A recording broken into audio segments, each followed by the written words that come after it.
Assalamualaikum warahmatullahi wabarakatuh. Alhamdulillah, Alhamdulillahirabbil alamin. Wa bihi nasta'inu ala umuri dunya waddin. Wassalatu wassalamu ala asyrafil anbiya'i wal mursalin sayyidina wa maulana Muhammadin. Rabbi shrah li sadri wa yassir li amri wahlul 'uqdatam min lisani yafqahu qawli. Al-ayat au kama qala ma'asyira kurama wal fudula, para bapak alim ulama, para bapak kiai, wabil khusus Sivitas Akademika Yayan Tulungagung, mahasantri, mahasiswa yang berbahagia. Puji syukur kita panjatkan ke hadirat Ilahi Robbi, yang mana pada kesempatan kali ini kita masih diberi kekuatan, masih diberi kesehatan, hidayah, inayah, sehingga dapat melaksanakan aktivitas kita sehari-hari sebagaimana mestinya. Biqaulina Allahumma sholli biqaulina alhamdulillahirabbil alamin. Kedua kalinya sholawat serta salam semoga tetap tercurahkan kepada junjungan kita Nabi Agung Muhammad SAW yang telah menghantarkan kita minadul umati ilan nur. Biqaulina Allahumma sholli wa sallim wa barik alaihi wa ala alihi. Para mahasiswa, para mahasantri, akademisi yang berbahagia, mari kita lanjutkan materi kita pada kali ini. Namun sebelumnya, marilah kita muhadharah kepada para guru-guru kita, para ulama-ulama kita. Semoga apa yang kita proses, apa yang kita laksanakan mendapatkan ridho dari Allah Subhanahu wa Ta'ala dan mendapatkan ilmu yang bermanfaat, manfaat fid dini wad dunya wal akhirah. Amin amin ya rabbal alamin. Ala dunya wa ala kulli man wa as-salafus salih, khususan muallif wa musannif hadzal kitab, wa khususan jami' masyayikhina wa jami' ustadina wa jami' talamidatina. Sya'ulillahi lahumul fatihah.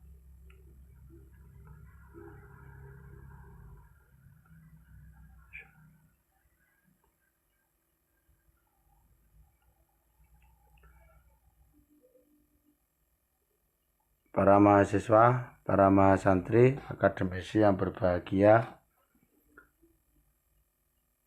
pertemuan yang kemarin atau materi yang kemarin kita membahas tentang hal-hal yang mewajibkan mandi. Ya. Salah satu tastariku fiha an-nisa wa rijal, wa salah satu tukhtasu fiha an-nisa. Jadi ada beberapa hal yang memang di situ wajib bagi seseorang muslim, baik laki-laki ataupun perempuan, ketika mengalami hal-hal yang mewajibkan mandi, maka wajib baginya untuk segera melaksanakan mandi. Terlebih-lebih bagi kaum muslimah yang setiap bulan itu mengalami menstruasi, ya. Yang tersulit di dalam menstruasi itu adalah bagaimana kondisi seseorang, di mana seseorang itu memang benar-benar mengeluarkan darah haid dan benar-benar darah itu sudah berhenti. Nah, sementara di kalangan kita itu kurang cermat dalam hal mengenai masalah darah haid. Ada kalanya darah haid itu bercampur dengan darah istighathah. Ada kalanya darah haid itu berhenti terus kemudian diteruskan darah istighathah. Nah, kebanyakan dari kita itu memukul rata bahwa setiap darah yang keluar itu adalah darah haid. Padahal belum tentu, ada kalanya nifas, ada kalanya istighathah, ya, ada kalanya haid. Nah, apabila yang keluar itu adalah darah istighathah, maka kewajiban seseorang muslimah itu bukan mandi, tetapi apa? Membersihkan dan kemudian melaksanakan wudu.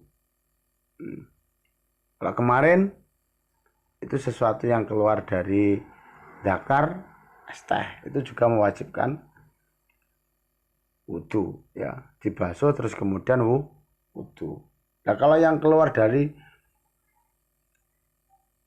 miliknya seorang perempuan meskipun berupa darah itu juga mewajibkan wudu, dibasuh kemudian wudulah.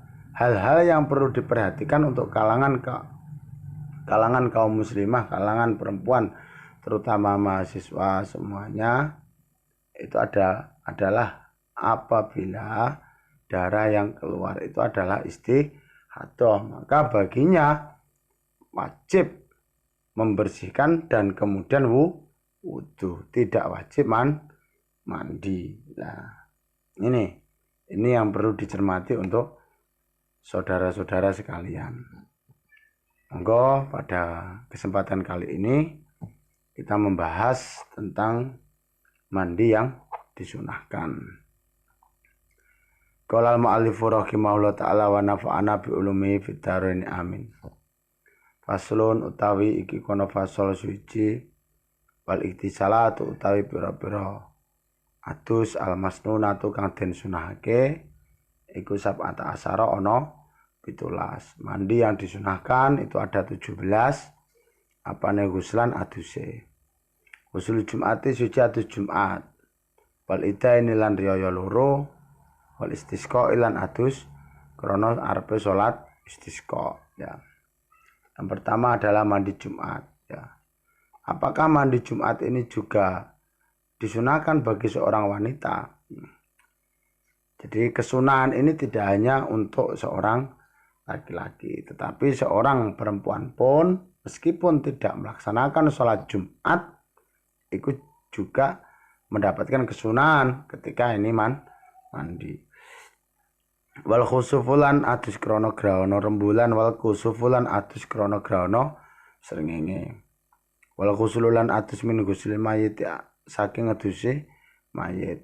Nah, demikian juga mandi karena hari raya ya, mau melaksanakan sholat hari raya atau sholat id, terus kemudian mandi karena akan melaksanakan sholat istisqa. Khusuf dan kusuf nah, kalau pakai kho itu rembulan, kalau pakai kaf itu matahari. Khusuf dan kusuf, kedua-duanya ini apabila kita melaksanakan mandi maka hukumnya mandi tersebut adalah sunnah. Wal ghuslu min ghusl mayit, mandi habis melaksanakan atau habis memandikan jenazah itu juga disunahkan. Wal kafir lan wong kafir iku idza aslama yang dalam ari kalane manjing Islam sapa kafir. Wal majnun lan majnun wal mughma alailan wong kang klenger idza afaqa yang dalam ari kalane waras sapa majnun lan mughma alaih. Orang kafir ketika masuk Islam, non-muslim ketika masuk Islam yaitu disunahkan untuk melaksanakan mandi. Majnun dan mughma, orang gila, orang yang pingsan ya, idza faqa itu ketika sadar maka dia juga disunahkan mandi. Wal ghuslu ngintal ihrami wal ghuslulan atus ngintal ihrami dalam ari kalane nandang ihram. Wal dukhuli Makkah lan atus krana manjing kutha Mekah. Mandi ketika melaksanakan ihram, mandi ketika masuk kota Mekah. Walil wukuf lan atus krana are wukuf bi Arafah ing dalam tanah Arafah. Wukuf ya ketika di tanah Arafah itu juga disunahkan mandi. Walil mabitilan atus krana are nginep bi Musdalifah ing dalam tanah Musdalifah. Ini melaksanakan bermalam di Musdalifah yaitu disunahkan mandi. Wali romil jimari lan atus krono arae balang pira-pira jumroh asalasi kang telu. Mandi karena untuk melempar jumroh atau untuk melempar jamaroh. Wali tawaf lan atus krono arae tawaf lisai kedue sa'i. Mandi karena tawaf bagi atau untuk melaksanakan sa'i, tawafnya sa'i ya. Walidukhuli Madinata lan atus krana are manjing kutha Madinah Rasulullah sallallahu alaihi wasallam. Dan yang terakhir mandi karena memasuki kota Madinah Rasulullah Shallallahu Alaihi Wasallam.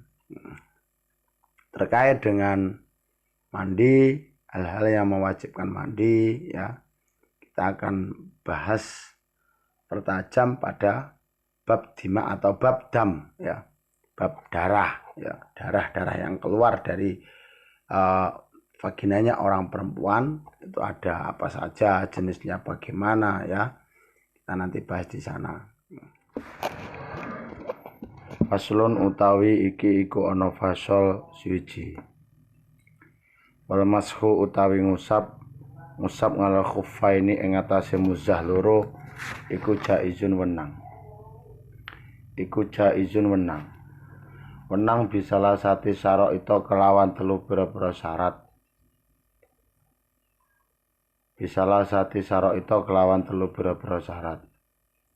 Ayat tadi ayen to ngawiti sapa wong. Ngawiti lubsahuma ing oleh gawe muzah loro iku ba'da kamal thaharati ing dalem sakwise sampurnane sesuci. Ba'da kamal thaharati ing dalem sakwise sampurnane sesuci. Jadi mengusap muzah. Muzah itu bisa dikatakan sebagai sepatu, ya. Ngusap muzah ataupun sepatu itu hukumnya boleh dengan menetapi 3 syarat. Yang pertama, ayat tadi lubsahuma ba'da kamali thaharati. Pemakaian muzah itu setelah melakukan suci atau setelah kondisi keseluruhan ini suci.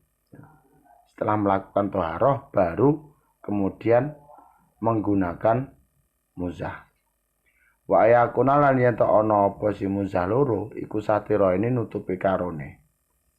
Nutupi lima hali ghuslil fardi maring panggonane basuhan fardu. Keberadaannya muzah ataupun sepatu itu satiron, ya, bisa menutup pada bagian-bagian wajib basuhan.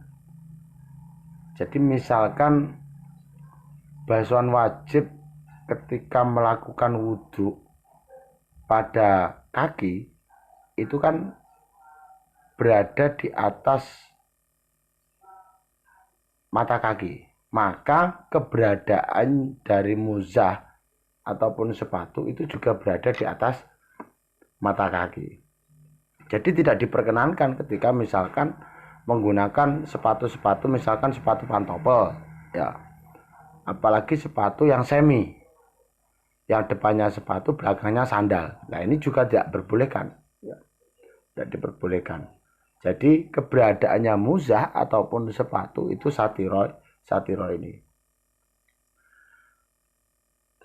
Minal kodama ini nyatane saking dalaman loro. Wa ayakuna lan yen to ana apa si muzah loro iku memang setengah saking perkara yumkin kang kongang apa tatabiul masih nuli-nuline lumaku ngalahima ing atase muzah loro.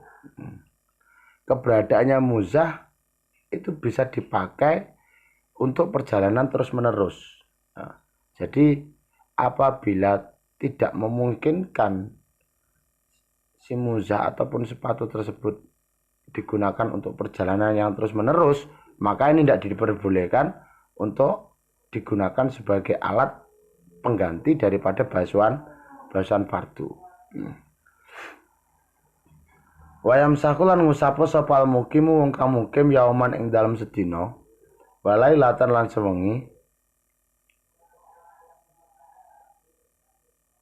Wal musafir lan ngusapo sapa musafir salah satu ayamin ing dalam telu pira-pira dina bilayalihina kelawan wengine salah satu ayam. Orang mukim, orang yang berada di rumah dalam artian tidak bepergian, maka dia diperkenankan untuk melakukan pengusapan muzah ini hanya 1 hari 1 malam. Nah, sementara untuk orang yang bepergian ini diperbolehkan melakukan pengusapan muzah ini lebih dari 1 hari 1 malam, maksimal 3 hari 3 malam. Wabtidaul mudati utawi kawitane mangsa meniki nayudisa awet saking mangsane hadas sapa wong badha lubsil khufaini ing dalem sawise ngusap muzah ing dalem sawise nganggo muzah loro. Wabtidaul mudati utawi kawitane mangsa meniki nayudisa awet saking mangsane hadas sapa wong badha lubsil khufaini ing dalem sawise nganggo muzah loro. Awal mula penghitungan ya 1 hari 1 malam itu dimulai dari mana? 1 hari 1 malam itu dimulai dari seseorang setelah menggunakan muzah kemudian batal ya. Dan dari situlah penghitungan muzah itu dimulai. Misalkan pagi ya. Pagi ba'da subuh itu sudah menggunakan muzah. Menghitungnya 1 hari 1 malam itu bukan dari batas subuh, tetapi ketika seseorang itu sudah batal di dalam wudunya, misalkan jam 8 itu baru kemudian mulai mengusap muzah ya, jam 8 batal kemudian wudu lah, baru dari wudu tersebut kan waktu membasuh kaki ini tidak membasuh kaki tetapi mengusap muzah. Berawal dari jam 8 itulah mulai penghitungan 1 hari 1 malam, bukan dari ba'da subuhnya. Itu teknis penghitungan mengenai masalah muzah. Fa imma saka mongko lamun ngusap sapa wong fil hadori ing dalem ana omah masafar mongko nuli lunga sapa wong au masaka utawa ngusap sapa wong bisafari ing dalem palungan suma akoma mongko nuli mukim sapa wong ya atama mongko nyampurnakake sapa wong mas kamukimin kelawan kaya ngusape wong kang mukim. Bila seseorang itu ngusap muzah kondisi masih di rumah kemudian bepergian ataupun dari bepergian kemudian mukim atama maskah mukimin, maka orang tersebut itu menyempurnakan usapan-usapan terhadap muzah seperti halnya usapannya orang-orang mukim, yaitu dengan penghitungan 1 hari 1 malam. Wa yubtilulan dadi batal apa masku ngusap bisalah sati asya kelawan telu boro-boro suci-suci bikhol imak suci kelawan nyepot muzah loro wong kidul mudati lan tutuke mangsa wa malan perkara yuji bukan wajib aga apa mah al ghusla ing adus.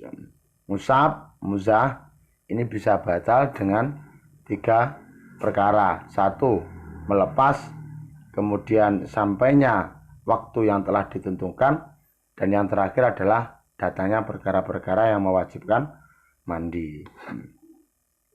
Jadi kesimpulan daripada mashul khufaini ataupun ngusap muzah, pada dasarnya ngusap muzah ini sebagai ganti daripada membasuh kedua kaki. Ya, ini diperbolehkan ya. Nah, misalkan Anda itu adalah orang-orang yang melakukan dawamul wudu ya. Maka dalam bepergian ini tidak perlu, ketika wudhu ini tidak perlu untuk membasuh kaki, tetapi cukup dengan menggunakan usapan-usapan terhadap muzah ataupun sepatu dengan ketentuan-ketentuan ataupun kriteria-kriteria yang telah disebutkan ya. Salah satunya adalah harus menutupi basuhan-basuhan fardu. Jadi itu inti daripada ngusap muzah. Mungkin sementara itu dulu yang dapat kami sampaikan. Ada kurang lebihnya mohon maaf, dan apabila masih dalam penyampaian materi ini ada kesulitan ya, ada kejanggalan-kejanggalan, ini silahkan japri lewat nomor saya. Kiranya itu ada kurang lebihnya mohon maaf. Akhirul kalam wallahul muwaffiq ila aqwamit thoriq. Assalamualaikum warahmatullahi wabarakatuh.